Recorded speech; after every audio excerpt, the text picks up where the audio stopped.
Buenas noches, mis queridos oyentes. Soy Luna, vuestra narradora nocturna de confianza, y os doy la más cálida bienvenida de nuevo a Luz de Luna Cuentos.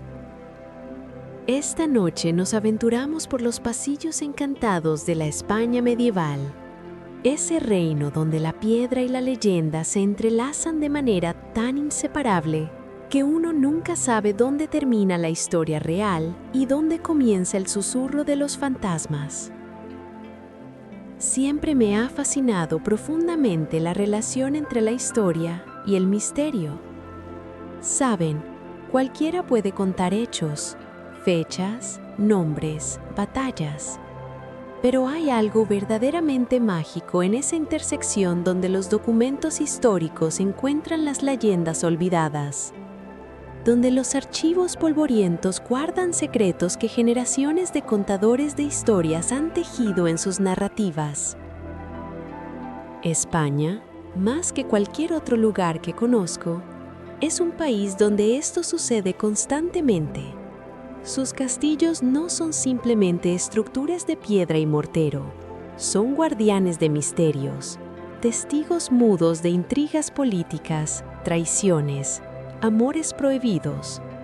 Y si creemos en lo que susurran las leyendas, incluso de magia genuina.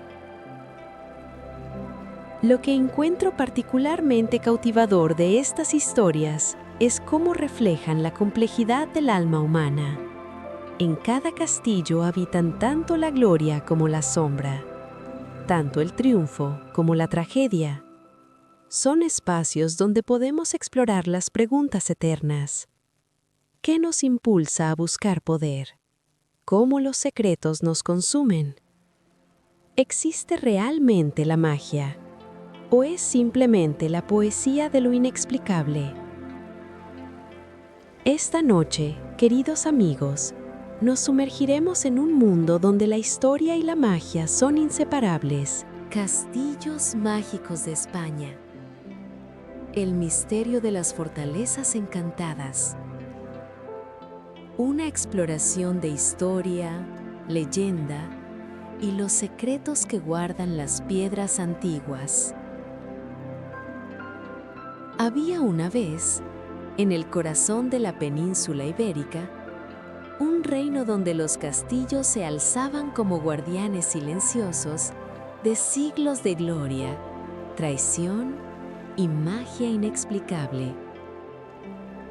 Esta es la historia de algunos de las fortalezas más enigmáticas de España, lugares donde la realidad histórica se entreteje tan perfectamente con las leyendas que incluso los eruditos más escépticos se preguntan si tal vez, solo tal vez, existe algo más que las palabras de los historiadores pueden explicar. Comencemos en la Alcazaba de Málaga, esa fortaleza mora que se alza sobre la ciudad como una joya antigua clavada en la frente del tiempo. Construida en el siglo XI por los emires de la dinastía Hamudí, la Alcazaba ha atestiguado innumerables cambios de poder, de asedios y de rendiciones.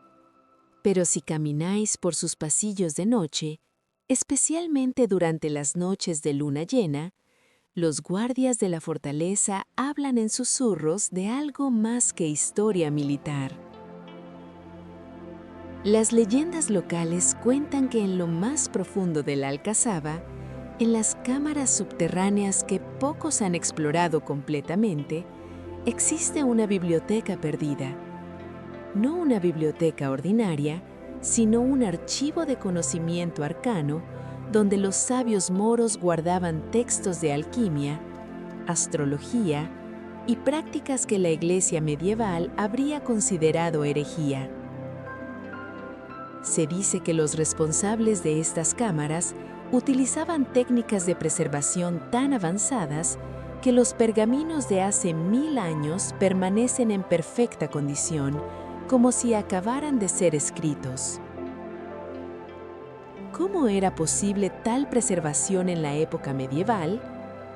Los historiadores ofrecen explicaciones mundanas sobre temperatura y humedad controladas, pero los lugareños creen que fue la magia de aquellos maestros del conocimiento oculto.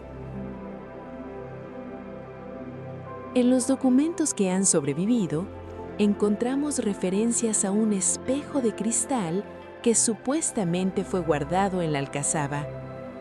Este artefacto, según los manuscritos, no era simplemente un objeto de vanidad. Afirmaban que quien mirara en sus profundidades podría ver no su reflejo presente, sino vislumbres de futuros posibles, de líneas temporales que nunca llegaron a ser. Una maravilla casi imposible de conseguir en el mundo medieval. Durante las recientes excavaciones arqueológicas, los trabajadores descubrieron fragmentos de cristal antiguo perfectamente curvos que desafiaban las técnicas de fabricación que se creía existían en ese periodo. Los expertos no han podido determinar completamente su origen o propósito. Los artefactos fueron archivados discretamente, documentados brevemente, y luego el interés académico pareció desvanecerse. Ahora trasladémonos hacia el norte, hacia el castillo de Segovia. Esa fortaleza de cuento de hadas que se alza sobre un promontorio de roca como si hubiera sido esculpida en la imaginación de un poeta y luego, de alguna manera, cobrada vida en piedra y argamasa. El Alcázar de Segovia ha sido hogar de reyes y reinas, y sus paredes han escuchado confesiones de poder absoluto. Pero existe una historia menos conocida, una que apenas aparece en los textos históricos convencionales, aunque varios manuscritos medievales lo mencionan tangencialmente. Se cuenta que en el siglo XVI, durante el reinado de uno de los Habsburgo, una princesa fue encarcelada en la Torre del Homenaje. Su crimen, haber nacido con ciertos dones inusuales, dones que la permitían ver más allá del velo de la realidad ordinaria, comunicarse con entidades que otros no podían percibir. La Iglesia la consideraba poseída. Su propia familia la consideraba una amenaza a su legitimidad política. Fue encerrada en una de las torres más altas del castillo, donde se suponía que debería languidecer hasta el final de sus días. Pero algo extraño sucedió. Los guardias comenzaron a reportar fenómenos inusuales. Las puertas cerradas con múltiples cerraduras se abrían sin intervención humana. Los escritos aparecían en las paredes, no pintados, sino como si la piedra misma hubiera dejado que las palabras emergieran de su interior. Las palabras estaban en lenguas antiguas, latín, árabe, hebreo. Versos que parecían ser invocaciones de protección o, según algunos intérpretes, de libertad. Transcurrieron los años. La princesa nunca envejeció, según los relatos de visitantes ocasionales. Permanecía exactamente como el día en que fue encarcelada. Los guardias más supersticiosos comenzaron a rechazar sus turnos en la torre. Finalmente, una noche, la noche en que un cometa fue visto atravesando el cielo, la puerta de la celda se encontró abierta y la princesa había desaparecido. No había señales de fuga forzada, no había cuerda, no había trampa alguna. Simplemente se había ido, como si nunca hubiera estado verdaderamente allí en lo físico. Algunos sugieren que simplemente escapó, que fue ayudada por conspiradores. Pero los registros del castillo muestran algo fascinante. Durante los meses posteriores a su desaparición, varios eventos políticos de gran magnitud sucedieron en la corte, decisiones que fueron directamente en contra de los intereses de aquellos que la encarcelaron, como si alguien desde algún lugar fuera del alcance de la autoridad temporal estuviera corrigiendo el equilibrio. Pero quizás la más intrigante de todas estas historias es la del castillo de Sos del Rey Católico, ubicado en Aragón, en la región de Cinco Villas. Fue aquí donde nació el futuro Fernando el Católico, uno de los monarcas más poderosos de la España medieval.